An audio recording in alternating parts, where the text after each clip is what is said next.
Hello my beautiful soul family. I hope आप सभी लोग अच्छे होंगे। सो स्टार्ट करते हैं। लीब्रा असेंडेंट तुला लग्न वालों के लिए, जैसा कि आप लोग जानते होंगे, मैं लग्न के आधार पर रीडिंग करती हूँ। एग्जॉशन की एनर्जी का कार्ड क्योंकि दिख रहा है, तो मतलब तुला लग्न वाले जो लोग हैं, हो सकता है कहीं ना कहीं थोड़ा सा स्ट्रगल हो एंड उसके बाद आप लोगों को सक्सेस मिले। सो स्टार्ट करते हैं। आप लोग जानते हैं मैं लग्न के अकॉर्डिंग रीडिंग करती हूँ, तो आप लोग अपनी रीडिंग को लग्न के आधार पे देखिएगा। ओके। थोड़ा सा कोल्ड बिहेवियर रहेगा आपका इस महीने। ओके। सो देखते हैं आपका जून का महीना कैसा रहने वाला है तुला लग्न के। Your career, your finances,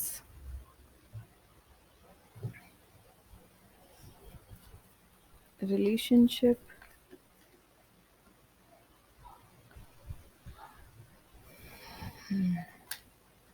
marriage,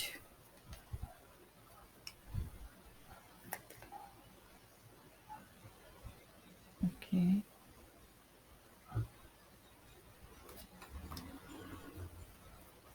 health,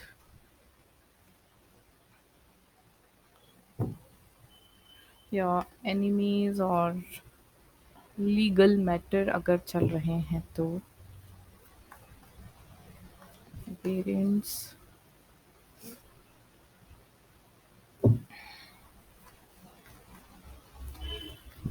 share market और इन्वेस्टमेंट अगर आप लोग कुछ कर रखे हैं या करना चाहते हैं। ओके। ट्रैवलिंग का कार्ड फ्लिप हुआ है, सो मे बी क्योंकि ये किड्स के जोन में आया है, सो मे बी बच्चों को लेकर ट्रैवलिंग करना पड़ सकता है या बच्चों को लेकर ट्रैवल करें।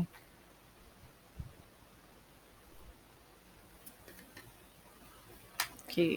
और ट्रैवल ट्रैवलिंग को लेकर चीज़ें, अगर if you want to travel then let think go. Okay. Overall जो एनर्जी है आपकी वो है द मिज़र की। कुछ चीज़ें हैं जो आपने होल्ड करके रखी हैं, कोशिश करें कि कुछ लोगों की मेमोरीज़ हो या कुछ लोगों की ऐसी चीज़ें जो आपको परेशान करती रही हैं, या कुछ पुरानी बातें, कुछ पुराने लोगों के बिहेवियर, कुछ पुरानी चिंताएँ, उन सबको रिलीज़ करने का समय आ गया है। बिकॉज़ ओवरथिंकिंग और चीज़ों का जजमेंट करना खुद के तरीके से, ये काफ़ी गलत हो सकता है आपके लिए। ये बहुत ही नेगेटिव साइन है। आप अपना नहीं होता, जैसे एक हड़पने वाली एनर्जी है, मतलब आप बिना सोचे समझे गलत चीज़ में फँस सकते हैं। कोई आपको गलत जगह पे फँसा भी सकता है, तो थोड़ा सोच समझ के महीना आपको निकालना पड़ेगा लिब्रास। करियर के मामले में देखें तो ये जो एनर्जी है एग्ज़िस्टेंस की, वो बताती है थोड़े अप्स एंड डाउन्स हो सकते हैं। जून के बाद आपकी जॉब में थोड़ा स्टेबिलिटी आएगी। ऑफ़िस में कुछ पॉलिटिक्स यहाँ पे दिखाई दे रही है, तो वहाँ पे थोड़ा-सा बचना पड़ेगा आपको। अपने मन की सुनना है, जो भी डिसीज़न लेना है, शांति से बैठ के लेना है। किसी के इन्फ्लुएंस में आके नहीं लेना है। बिज़नेस के लिए अगर अभी हम देखें तो फिर 22 जून के बाद ही बिज़नेस को लेके कोई प्लान कीजिए। अभी भी समय तो है बिज़नेस के लिए अच्छा, लेकिन स्ट्रगल ज़्यादा है, मेहनत बहुत ज़्यादा दिखाई दे रही है यहाँ पे। फाइनेंसेस की बात करें तो करेज की एनर्जी, सो फाइनेंसेस के मामले में आप सेविंग तो करोगे, मतलब आपके अर्निंग, सोर्स ऑफ अर्निंग तो अच्छे हैं, पैसा कमाओगे, लेकिन खर्च भी उतना ही होगा। मतलब सेविंग आपकी जो है वो अनस्टेबल हो सकती है। ऐसी भी सिचुएशन आ सकती है लिब्रास की, जो आपकी सेविंग्स है उसको तोड़ना भी पड़ जाए। मतलब अब आपको यहाँ पे बहुत सीधी बात बोल रही हूँ, फाइनेंसेस के मामले में आपको बहुत सोच समझ कर प्लानिंग के साथ ही खर्च करना है, ठीक है? क्योंकि करेज का एनर्जी है, मतलब बड़े साहस के साथ अपने फाइनेंसेस की देख-रेख करनी पड़ेगी। ये ऐसा समय है जहाँ पर आप लापरवाही नहीं कर सकते फाइनेंस को लेकर। अब बाकी आपके खुद की पर्सनल चार्ट में अलग चीज़ें भी हो सकती हैं, ये गोचर का परिणाम है, ठीक है? क्योंकि पर्सनल बर्थ चार्ट से बहुत फ़र्क पड़ता है। इसके बाद रिलेशनशिप की बात करें तो थोड़ा-सा, क्योंकि आपके 5th हाउस में ही राहु है, अगर आप सिंगल हैं तो गलत रिलेशन में फँस सकते हैं, कुछ कार्मिक साइकिल्स या कुछ कार्मिक रिलेशनशिप आपके स्टार्ट हो सकते हैं, इसलिए रिलेशनशिप के मामले में बहुत सतर्क रहें। ऑलरेडी अगर कमिटेड हैं तो एक डाउट आ सकता है मन में, शक आपके रिलेशनशिप में पैदा हो सकता है। अगर आपके पार्टनर आप पे शक कर रहे हैं तो उनका शक दूर करें, और खुद अगर आप अपने पार्टनर पे शक कर रहे हैं तो अगेन बोलूँगी कि ऐसा मौका मत दें उनको, ना ही आप कहीं से भी ऐसा मौका ढूँढें जिससे दोनों के बीच में क्लैशेज़ हो जाएँ, ठीक है? शक के चलते रिलेशनशिप में लड़ाई हो सकती है। लाइफ़ का कोई बड़ा decision in terms of relationship सोच समझ के लें, ठीक है? रहना है या अलग होना है, दोनों ही चीज़ों में आपको बहुत सोच समझ के डिसीज़न लेना पड़ेगा। मैरिज की अगर हम बात करें तो ये समय, जैसे कि मैंने बोला, इस वक़्त पे, और वीनस जो है वो अकेला ही 7th हाउस में है, तो आपकी मैरिड लाइफ़ में चीज़ें इस तरीके से हो सकती है कि आपके स्पाउस के साथ आपकी थोड़ी ना बने, क्योंकि ये सन की जो एनर्जी आई है स्पाउस के हाउस में, तो वहाँ थोड़ा ईगो क्लैश दिखाई दे रहा है। स्पेशली आपके जो स्पाउस है वो आपसे इरिटेट हो सकते हैं, और इसीलिए दूसरी चीज़, थोड़ा अगर आप लोगों का इंटीमेसी की बात करूँ तो एक मैरिड लाइफ में जो एक प्योर इंटीमेसी की एनर्जी होती है वो भी यहाँ पे अभी दिखाई नहीं दे रही है। और यहाँ से एक अगर मैं मैरिड लेवल पे ही बात करूँ, अगर आप सिंगल हैं और आपके लिए रिश्ते आ रहे हैं, तो पूरी जाँच-पड़ताल के बाद ही आप शादी के लिए हाँ बोलें। पति-पत्नी में अगर आप मैरिड हैं ऑलरेडी तो थोड़ा-सा मनमुटाव तो है, शांति रखना पड़ेगी। यहाँ पे चीज़ें जो हैं वो थोड़ी-सी 15 जून तक तो बहुत ज़्यादा ही, थोड़ी नहीं बोलूँगी, ज़्यादा ही थोड़ा इश्यूज़ होंगे। स्पेशली इन-लॉज़ की तरफ आपका थोड़ा-सा बहुत रूड बिहेवियर हो सकता है, तो थोड़ा शांति रखें इस समय पे, वही मैं आपको सजेस्ट करूँगी। हेल्थ की बात करें अगर, तो पॉसिबिलिटी का कार्ड ये बता रहा है कि इस समय पैरों और हड्डियों से संबंधित आपको कोई दिक्कत हो सकती है। गाड़ी आपको बहुत सावधानी से चलाना है। बॉडी के लोअर पार्ट को लेकर थोड़ा-सा सचेत रहें। सेक्सुअल ऑर्गन्स जो हैं उनसे रिलेटेड कोई हेल्थ इश्यूज़ हो सकते हैं। हार्मोन्स, किडनी या इन चीज़ों को लेके सेक्टल चक्रा से रिलेटेड जो भी हेल्थ इश्यूज़ हैं वो हो सकते हैं, तो प्लीज़ आप अपना ख़्याल रखें। यहाँ पे अगर एनिमीज़ की बात करूँ तो हाँ, आपके इस समय पे जो आपके अ शत्रु हैं, वो आपको परेशान करने की कोशिश करेंगे। आप अपना हर काम शांति से करें, ठीक है? आप आगे क्या करने वाले हैं, अगला आपका स्टेप क्या है, ये भी अभी आपको किसी को बताने की ज़रूरत नहीं है। लीगल मैटर्स में डिलेज़ हो सकते हैं, क्योंकि शनि देव जो हैं, वो ऑलरेडी आपके 6th हाउस में बैठे हुए हैं, जो डिले करा रहे हैं, लेकिन शांति रखें आप। डिलेज़ हो रहे हैं, लेकिन विक्ट्री आपकी होगी, बट थोड़ा-सा पेशेंस रखना पड़ेगा।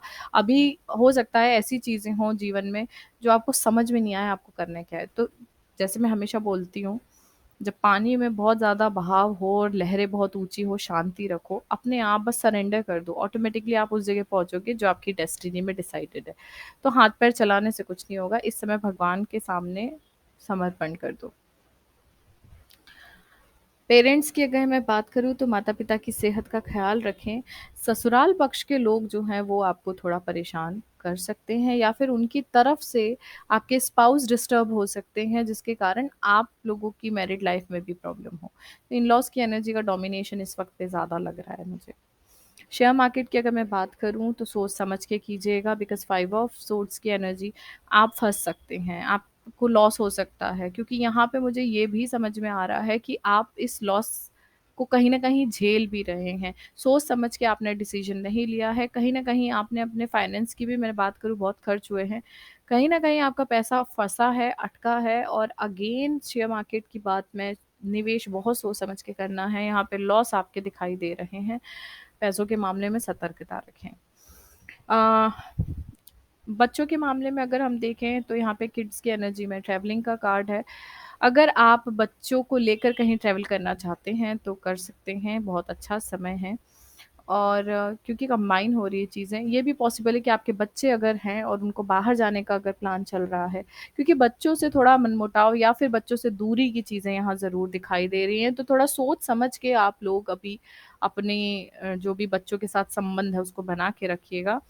यहाँ पे लड़कों की एनर्जी ट्रैवल को लेकर है, तो इस वक्त पे आपको ट्रैवल के लिए भी मना किया जाता है। बच्चे आपसे दूर हो सकते हैं, ट्रैवल कर सकते हैं, लेकिन आप हो सके तो इस समय पे जून के महीने में ट्रैवल को थोड़ा सा अवॉइड करें।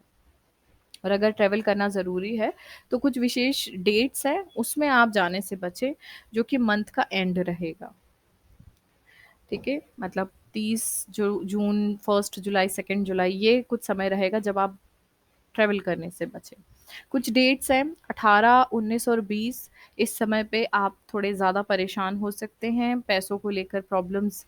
जो लोगों ने, अगर आपसे कोई ने उधार लिया है तो वो परेशानी हो सकती है। और अगर आपने किसी को दिया है, अगर आपने लिया है तो लोग आपको परेशान कर सकते हैं, और अगर आपने किसी को दिया है तो वो आपको परेशान करवा सकते हैं, क्योंकि आप माँगते रहेंगे, वो नहीं देंगे। तो उस चीज़ में फाइनेंशियल लेवल पे थोड़ा-सा मेंटल प्रेशर आप पे दिखाई दे रहा है लिब्राज़। और 23-24 जून को थोड़ा-सा ख़्याल रखें, 8th हाउस की एनर्जी इम्पैक्ट पे आएगी उस समय पे। तो 23 और 24 आई थिंक अमावस्या के आसपास का समय रहेगा, तो उस समय थोड़ा अपने स्पाउस का और इन-लॉज़ के साथ संबंध को थोड़ा अच्छा बनाने की कोशिश कीजिएगा। और हो सके तो मेडिटेशन और योगा की हेल्प ज़रूर लीजिए, ताकि आप जो है वो अच्छे से डील कर पाएँ चीज़ों को। एडवाइस देख लेते हैं फॉर लिब्रा असेंडेंट। अगर आप लोग अपना पर्सनल रीडिंग करवाना चाहते हैं, हीलिंग के सेशंस, कंसल्टेशन, काउंसलिंग या कुंडली का एनालिसिस करवाना चाहते हैं, तो मुझसे कांटेक्ट कर सकते हैं। कांटेक्ट की डिटेल्स आपको डिस्क्रिप्शन में मिल जाएगी। Advice for Libras, okay. This is your time to step up and lead from your soul. तो इस समय पे फिजिकल लेवल पे रहकर आपको कुछ भी चीज़ें तुरंत एक्शन पे नहीं लानी है, पहले आपको अपनी सोल से कनेक्ट होके, क्योंकि यहाँ पे अगर आप अपनी अंतरात्मा से मार्गदर्शन लेंगे तो आपको सही रास्ता मिलेगा। दूसरों के इन्फ्लुएंस में चीज़ें खराब हो सकती हैं, कोई और, मान लीजिए आप कुछ बिज़नेस कर रहे हैं, कोई तीसरा आपको ज्ञान दे रहा है, उसमें आप गलती कर देंगे। जॉब में आप अपने कलीग्स की बात सुन रहे हैं, आप गलती कर देंगे। फाइनेंसेस को लेकर आपके जो इश्यूज़ हैं, वो किसी तीसरे के इन्फ्लुएंस के कारण बिगड़ सकते हैं।